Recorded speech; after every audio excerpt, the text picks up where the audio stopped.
మణికంఠ గారు ఎలా ఉన్నారు? సార్ బాగున్నాను. మీరు ఎలా ఉన్నారు? బాగున్నా. ఎలా ఉన్నాయి మీ ప్రాజెక్ట్స్ ఎలా ఉన్నాయి? అన్నీ మంచిగా జరుగుతుంది. ఇంకా కొద్దిగా టైం పడుతుంది. తొందరగా అన్నీ మంచిగా జరుగుతుంది అని అనుకుంటాను సార్. సో ముందుగా అసలు మీరు మీ లైఫ్లోకి డ్యాన్స్ ఎలా వచ్చింది, మీ ఫ్యామిలీ బ్యాక్గ్రౌండ్ గురించి చెప్పుకుందాం. అంటే ఫ్యామిలీ బ్యాక్గ్రౌండ్ చెప్పడానికి అంత పెద్దగా ఏం లేదు, కానీ మా అమ్మ మాత్రం నాకు సపోర్ట్. అంటే అమ్మ చేపల వ్యాపారం చేసేది, అప్ప మామూలే, అన్న జేసీపీ డ్రైవర్. అంతే. ఆ అమ్మనే నేను ఎక్కడైనా డాన్స్కి పోయినా లేదా దేనికైనా పోయినా అమ్మనే డబ్బు ఇచ్చి పంపించేది. అంతే, దాని మించి ఇంకా ఎక్కువ బ్యాక్గ్రౌండ్లో ఏం లేదు సార్. అంటే నేను విన్నది ఏంటంటే అమ్మగారు చనిపోయినాక 10 రోజులకే మీరు డి ఆడిషన్స్కి రెడీ అయ్యి వచ్చే ఆడిషన్స్ ఇచ్చారన్నారు. మీరు అంత తొందరగా మీరు రికవర్ అయ్యి ఆడిషన్స్కి రావడానికి మీ అప్పుడే ఎలా ఉండేది మీ మెంటల్ స్టేటస్? లేదు, అంటే నేను ఎక్స్పెక్ట్ చేయలేదు అలా జరుగుతుందని. దానికి ముందు చాలా స్ట్రగుల్ అయినా నేను బ్యాక్గ్రౌండ్ డాన్సర్గా ఉన్నప్పటి నుంచి. సో సడన్గా మా అమ్మది అలా అయిన తర్వాత, దానికి ముందు నేను డీలో కంటెస్టెంట్గా అవ్వాలి ఒకసారి అని నేను అనుకున్నా. చాలా టైం ట్రై చేసిన, చాలా ఆడిషన్ కూడా ఇచ్చినాను. అప్పుడేమో నేను సెలెక్ట్ అవ్వలేదు, అది నా మైనస్ ఏమైనా ఉండొచ్చు. తర్వాత అమ్మ అయిన తర్వాత చాలా మైండ్ వర్క్ అవ్వలేదు. సో నెక్స్ట్ ఏం చేయాలి ఫ్యూచర్లో, నెక్స్ట్ ఎవరు ఉన్నారు అలాంటి టైంలో నాకు మైసూర్లో మనం ఎప్పుడూ మర్చిపోను రేవతి మేడం, ఆనంద్ సార్ అని ఉన్నారు నాకు. వాళ్ళే నాకు ధైర్యం చెప్పి, అమ్మ వాళ్ళకి ఏమైనా ఏంటి మేమే మీ ఫ్యామిలీ లాగా ఉన్నామని ధైర్యం చెప్పి ఇక్కడ వరకు పంపించారు.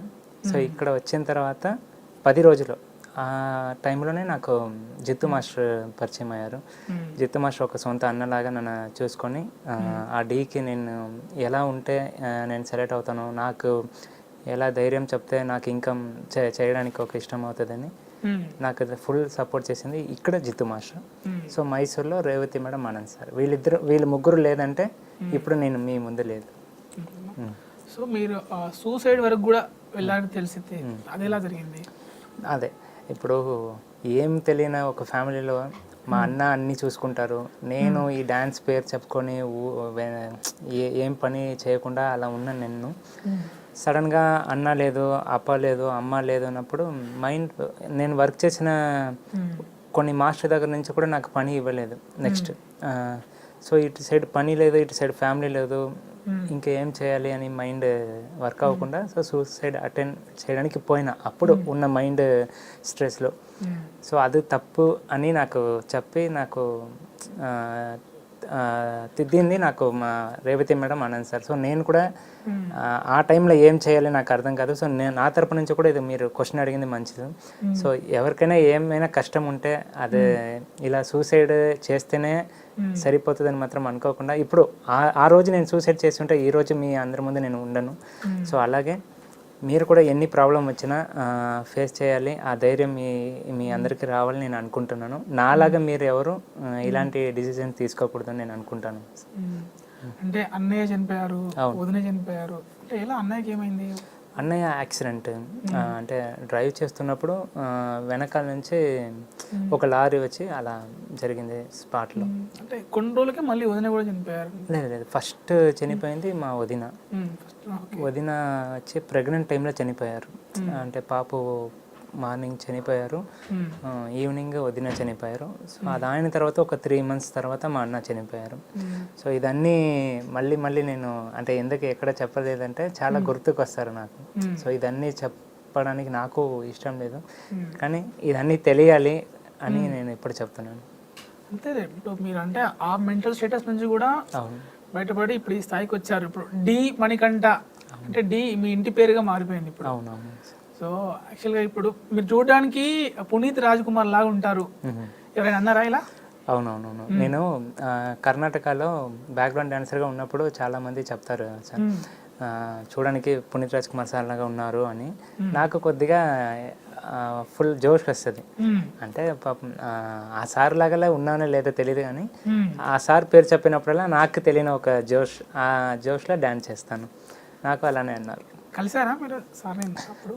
కలవాలి అని చాలా ఇష్టం సార్, కానీ ఒకసారి నేను కర్ణాటకలో బ్యాక్గ్రౌండ్ డాన్సర్గా ఉన్నాను. అప్పుడు ఒక టీవీ షోకి అప్పు సార్ వచ్చారు, గెస్ట్గా వచ్చారు. సో చాలా దూరం నుంచే చూసిన, అదే నా లైఫ్ మూమెంట్, అప్పు సార్ లైవ్లో చూసింది. సో ఇప్పుడు అప్పు సార్ లేదు, కానీ అందరూ హార్ట్లో ఉన్నారు. అందరు మిమ్మల్ని జూనియర్ లారెన్స్ గారు అంటారు. సో ఇలా ఏమనిపిస్తుంది మీకు అలా అంటుంటే? అసలు ఆ పేరు ఎవరు పెట్టారు? ఆ పేరు డీలో ప్రియమణి మేడం పెట్టారు సార్. అంటే ఒక నలుపు నేరంటే సాంగ్ మీకు తెలుసు, జిత్తు మాస్టర్ కొరియోగ్రాఫీలో సాంగ్ పెద్ద హిట్ అయింది. వీలైతే మీరు పాడండి ఒక్కసారి. అంటే నేను తెలుగు మాట్లాడేదే పెద్ద విషయం సార్. మాస్టర్ గా మీరు ఆల్రెడీ లిరిక్స్ వస్తేనే కదా స్టేజ్ పైన చేస్తారు పర్ఫార్మెన్స్. అదే మీకు తెలీదు, నేను లిరిక్ పాడకుండా ఉన్నా కూడా పాట బ్యాక్గ్రౌండ్ వస్తుంది, నేను అలా కవర్ చేసేస్తాను, లిప్పింగ్ చేస్తాను అంతే. కొన్ని లైన్స్ ఒక్క పల్లవి, నలుపు నేరేడండి, ఇది తప్ప నాకు ఆ సాంగ్లో ఇంకేం తెలియదు. తెలుసా నలుపు నేరేడంటే? నేను లిరిక్ మర్చిపోయినా వెనక్కి తిరిగి చూస్తాను, అది ఎవరికి తెలియదు, ఒక్కొక్కసారి అలా చూస్తాను. సో అలా సాంగ్. లారెన్స్ గారు మిమ్మల్ని ఉద్దేశించి ఒకసారి అన్నారు, మీ కొరియోగ్రఫీలో నేను డాన్స్ చేయాలి అన్నారు. సో ఏమనిపించింది అప్పుడు? లైఫ్ టైం సెటిల్మెంట్ అంటారు కదా సార్, కొందరు లైఫ్లో చిన్నప్పటి నుంచి ఆ మాస్టర్ని చూసి అంత ప్రాక్టీస్ చేసి వచ్చి ఆ మాస్టరే ఆ మాట చెప్పినప్పుడు దానికి మించి ఇంకేం కావాలి అని అనుకుంటాను సార్. లైఫ్లో నిజంగా దేవుడి దయ నుంచి అది జరిగితే నా లైఫ్కి అదే పెద్ద అచీవ్మెంట్ అంటే అదే సార్. తప్పకుండా జరుగుతుంది. ఎందుకంటే మీరు మంచివాళ్ళని ఎందుకు అంటున్నానంటే, లారెన్స్ మాస్టర్ గారి నుంచి మీరు అది కూడా నేర్చుకోలేదు, అంటే సోషల్ యాక్టివిటీస్ కూడా చేస్తారని, ఎవరు తెలియకుండా చేస్తారని నేను విన్నాను. సో వాటి గురించి చెప్పండి. సరే, లేదు ఈ విషయం గురించి నేను చెప్పాలి. చాలామంది చేస్తుంటారు తెలియకుండా, సో అది వాళ్ళ మంచిది. ఈ విషయం ఎందుకు చెప్పాలంటే, ఒక లారెన్స్ మాస్టర్గా ఫ్యాన్గా డ్యాన్స్ మాత్రం కాకుండా మాస్టర్ చేస్తున్న రేంజ్కి కాకుండా మన చేతుల నుంచి ఏదైనా ఒకటి చేయాలని నేను ఆ మాస్టర్ చూసే నేర్చుకున్నాను. అది ఒక్కటే సార్, నా చేతుల నుంచి ఎంత అవుతుందో అంత హెల్ప్ చేస్తాను. మాస్టర్ తరగతి నుంచి డ్యాన్స్ కాకుండా అలా ఒక మంచిది నేర్చుకున్నాను అనేది నాకు ఒక హ్యాపీగా ఫీల్ అవుతాను.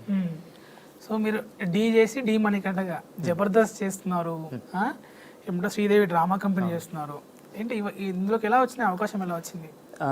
ఇదే ఫస్ట్ నేను చెప్పాలంటే నా జిత్తు మాస్టర్కే థ్యాంక్స్ చెప్తాను సార్. ఎందుకంటే ఒక డాన్సర్గా నువ్వు వస్తే నువ్వు డాన్స్ చేసి వెళ్ళిపోతావు, కానీ ఆడియన్స్కి నచ్చాలంటే నువ్వు ఆడియన్స్కి నచ్చినట్టు నువ్వు మాట్లాడాలి, అలా యాక్టివిటీస్ చేయాలి అని ఐడియా ఇచ్చింది నాకు జిత్తు మాస్టర్. సో అక్కడ నుంచి నేను జిత్తు మాస్టర్ దగ్గర మాట్లాడుతున్నప్పుడల్లా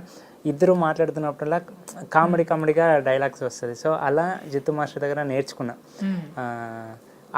దాన్ని చూసి నేను డీలో చేశాను కదా, సో దాన్ని చూసి అక్కడ నుంచి డైరెక్టర్స్ జబర్దస్త్ నుంచి ఇప్పుడు ఒక 1 year 2 year ఏమైంది అనుకుంటాను సార్, శ్రీదేవిలో కొరియోగ్రాఫర్గా నేను ఇంట్రడ్యూస్ చేశారు, తర్వాత డీలో కొరియోగ్రాఫర్గా ఇంట్రడ్యూస్ చేశారు. అన్నీ మాస్టర్ ఇచ్చిన ఒక చిన్న టెక్నికల్గా నేర్చుకున్నాను. సో దాని నుంచి ఇంత దూరం వచ్చింది.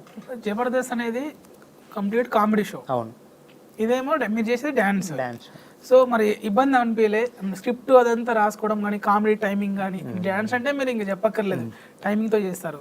సో దానికి దీనికి డిఫరెన్స్ ఇబ్బందిగా ఫీల్ అవ్వాలి సార్. అంటే డాన్స్ చేయాలి, ఇటు సైడ్ చూస్తే నవ్వించాలి, అది కూడా చాలా కష్టమే. అదన్నీ నేర్చుకున్నా జిత్తు మాస్టర్ దగ్గర.